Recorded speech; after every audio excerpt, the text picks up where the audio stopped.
Ok, ça tourne, on est parti. Yo tout le monde, vous regardez Nightech, c'est Thomas, vous connaissez la chanson, lendemain de keynote, on est là pour débriefer. Et effectivement, suite à la conférence Far Out d'Apple, on a un petit peu à boire et à manger aujourd'hui. Toute nouvelle gamme d'Apple Watch, ce qui me rend particulièrement heureux étant donné que c'est un peu mon bébé l'Apple Watch. Nouveaux iPhones, nouveaux AirPods, il y a énormément de trucs cool qui ont été annoncés, mais particulièrement ce que j'ai trouvé intéressant dans cette keynote, c'est cette idée qu'Apple n'est pas dans une quête de la révolution technique, mais simplement dans l'ajout de fonctionnalités qui ont réellement du sens et qui améliorent le quotidien. Comme d'habitude, c'est une vidéo réalisée en live avec juste quelques notes, donc désolé pour les approximations, mais écoutez, pour commencer, il faut qu'on reprenne les choses dans l'ordre.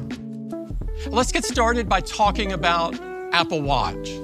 Premier élément intéressant, les keynotes de septembre sont traditionnellement des événements où l'iPhone est la star principale, mais cette fois, il a dû se partager l'affiche avec l'Apple Watch qui a introduit la conférence et qui a eu droit à un refresh de toute sa gamme. Ça commence gentiment avec l'Apple Watch Série 8 et l'Apple Watch SE. Pour le coup, l'Apple Watch Série 8 s'inscrit totalement dans la continuité de la série 7 qui la précédait et qui elle-même était une itération de la série 6, enfin bref, on peut remonter comme ça jusqu'à l'Apple Watch Série 4 en fait. Ça me fait quand même plaisir de voir qu'Apple va encore plus loin dans les fonctionnalités de santé en introduisant un nouveau capteur de température. Comme toujours quand on parle de santé connectée, l'idée avec ce capteur supplémentaire c'est d'avoir encore plus d'informations sur ta santé et donc de pouvoir mieux la maîtriser. Mais le use case principal qu'Apple a développé dans cette conférence, c'est pour la santé féminine. Mêlé aux autres capteurs de l'Apple Watch, ce capteur de température permet d'obtenir un suivi automatique du cycle menstruel. Pour le coup c'est vraiment cool de voir ça étant donné que pour travailler dans la santé connectée, c'est vrai qu'il y a des besoins qui sont spécifiques pour la santé des femmes par rapport à celle des hommes, et c'est cool de voir des fonctionnalités qui adressent un petit peu ces besoins,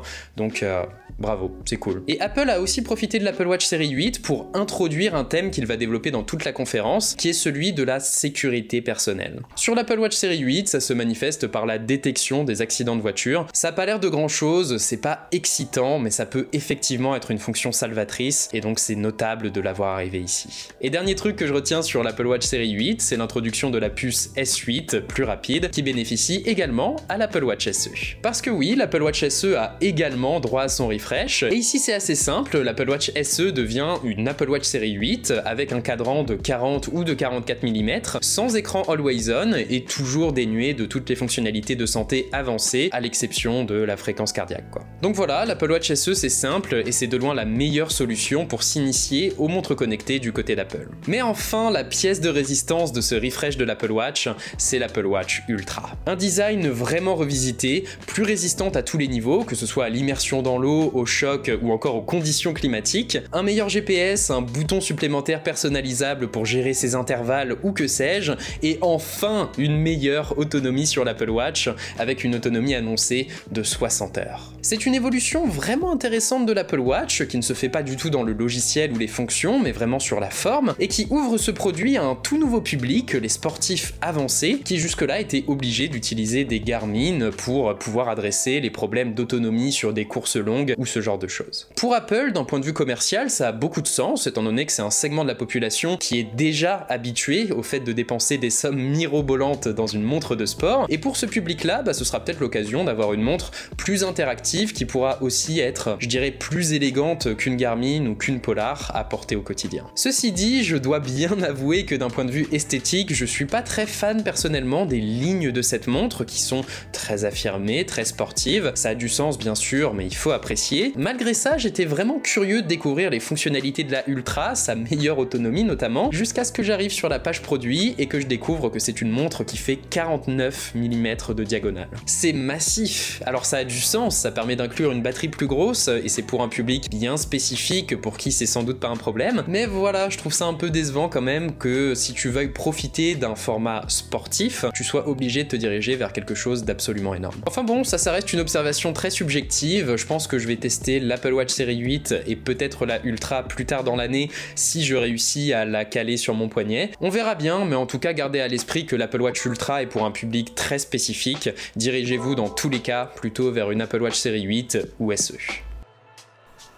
Now, let's turn to AirPods. Les nouveaux AirPods Pro. Enfin, à un moment où les early adopters du précédent modèle ont sans doute leur batterie qui commence à déconner un petit peu. On est sur une évolution douce des précédents AirPods Pro. Si vous avez une paire qui fonctionne encore très bien, il n'y a pas vraiment de raison d'upgrade, mais il y a juste ce qu'il faut pour rendre ce produit vraiment plus intéressant que son prédécesseur. On a un nouveau haut-parleur et surtout une nouvelle puce H2 qui promet un meilleur traitement audio et surtout une meilleure réduction du bruit qu'Apple promet comme étant 2 fois plus performante que celle des précédents AirPods Pro, ce qui a priori devrait être assez impressionnant. Cette partie audio et réduction de bruit, on s'y attendait, mais là où Apple fait fort, c'est dans toutes les fonctionnalités qui, je dirais, saupoudrent l'usage d'écouteurs. Ça commence par le fait que désormais, le capteur qui était uniquement un capteur de force sur la tige des AirPods Pro devient un capteur tactile, ce qui veut dire qu'on pourra avoir des interactions avec, comme le fait d'augmenter ou de baisser le volume. C'est pas grand chose, mais c'est le genre de détail qui va significativement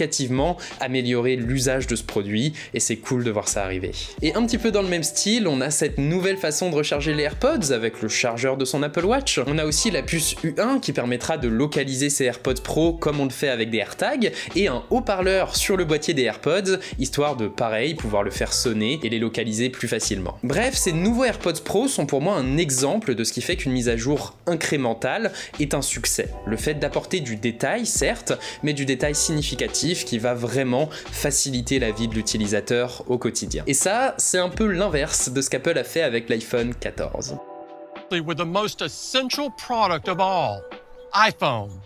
L'iPhone 14, c'est l'iPhone le plus ennuyeux qu'on ait vu depuis l'iPhone 5C, c'est dire. Vous avez le même design, la même puce A15 que l'année précédente, avec un cœur de GPU supplémentaire, mais personne ne verra jamais la différence dans la vraie vie. Et franchement, c'est la première fois que je vois Apple ramer autant pour introduire des fonctionnalités et présenter son iPhone comme étant nouveau, alors que particulièrement cette année, c'est pas vraiment le cas. On a quand même droit à une nouvelle partie photo légèrement améliorée, et seule nouveauté vraiment intéressante, on a un nouveau service de communication d'urgence par satellite. Toujours dans le thème de la sécurité personnelle, donc c'est pas une fonction spécialement flashy, mais ça peut effectivement être salvateur, c'est plutôt cool. Il faudra juste penser à avoir activé son abonnement avant de partir dans je ne sais quelle activité un petit peu dangereuse, étant donné qu'à terme ce sera un service payant visiblement. Techniquement, je comprends que ce soit payant, ça doit coûter de l'argent à Apple de faire tourner ce service, mais pour quelque chose d'urgence, c'est quand même un peu bizarre. Mais bref, la bonne nouvelle, c'est que si vous avez un iPhone 13, vous n'avez littéralement rien à gagner en investissant cette année, et puis même si vous devez acheter un iPhone mais que vous voulez pas dépenser trop cher, franchement, prenez un iPhone 13 Pro d'occasion, vous y gagnez réellement au change, et nous autres technophiles, de notre côté, on pourra toujours se consoler avec l'iPhone 14 Pro.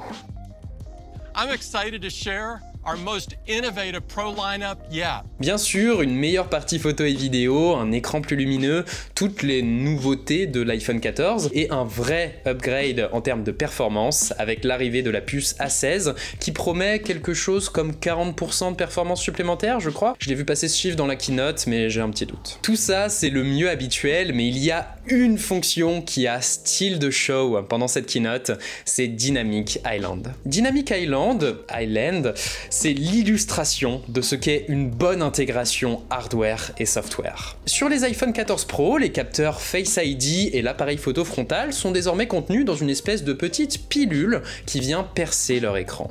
Adieu le notch. En soi, ça n'a rien de techniquement impressionnant, c'est même un petit compromis matériel et esthétique par rapport à ce que peuvent proposer certains appareils du côté d'Android, mais dans les faits, parce qu'Apple s'est saisi de cette contrainte pour en faire quelque chose, ça devient presque une force pour ces iPhones. Avec Dynamic Island, on a l'interface d'iOS qui vient tenir compte et exploiter cette pilule, en y incluant des raccourcis qui viennent permettre à la fois d'avoir de l'information et d'interagir avec des choses comme le contrôle de sa musique, les interactions avec un minuteur ou avec un appel entrant, ce genre de choses. C'est ce style de détails qui font que j'apprécie Apple personnellement. C'est pas techniquement impressionnant, mais c'est juste malin, et au final, c'est le genre de solutions qui vont effectivement apporter un boost de praticité au quotidien, alors que ils partaient de loin de quelque chose qui serait considéré comme un compromis ou comme quelque chose de simplement un petit peu laid. Et en bonus, ça confère à cet iPhone une certaine identité des interactions qui lui sont propres dans le paysage des smartphones actuels. C'est juste terriblement bien trouvé en termes de design, et à condition que les développeurs s'en saisissent,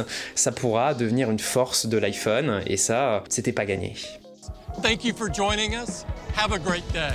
Bref, dans cette conférence, pour à peu près tous les appareils, plus ou moins à l'exception de l'iPhone 14, on a eu droit à des nouvelles fonctionnalités pas révolutionnaires, mais sensées, qui apportent réellement un plus dans nos vies en tant qu'utilisateurs. Rien d'impressionnant en surface, juste du confort, et quelque part, je pense que ça caractérise de bonnes évolutions, en attendant qu'Apple nous propose de nouveaux appareils, de nouveaux form factors, des choses peut-être plus intéressantes dans les prochaines années.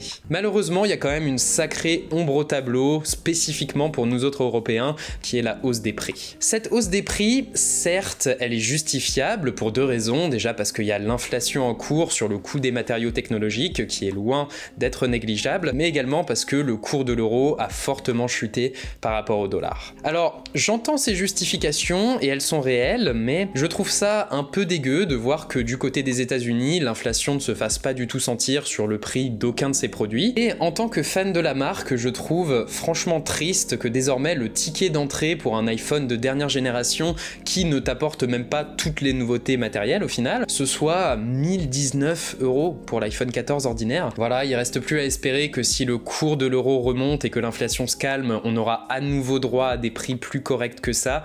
Mais bon, faut pas trop espérer, je pense. Désolé de finir sur une note aussi pessimiste. En termes de contenu, je trouve quand même que c'était une excellente keynote avec pas mal de fonctions qui vont dans le bon sens. Et écoutez, c'était Nightech, c'était Thomas. J'espère que cette vidéo vous aura plu, qu'elle vous aura éventuellement aidé. Si c'est le cas, comme d'habitude, vous savez quoi faire. Le j'aime, le commentaire, l'abonnement et le partage. Et moi, je vous dis à la prochaine, tout simplement. Allez, salut!